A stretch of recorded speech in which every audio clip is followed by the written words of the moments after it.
ছি ছি ছি, এ আমি কি করেছি? এ যে মহাকাল, আমার স্বামী দেবাদিদেব মহেশ্বর, আমি তার বুকে পা রেখেছি। ছি ছি ছি, কি লজ্জা!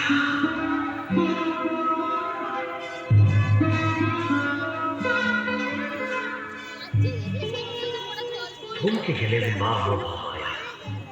থমকে গেল তার ভয়ঙ্করী প্রলয়।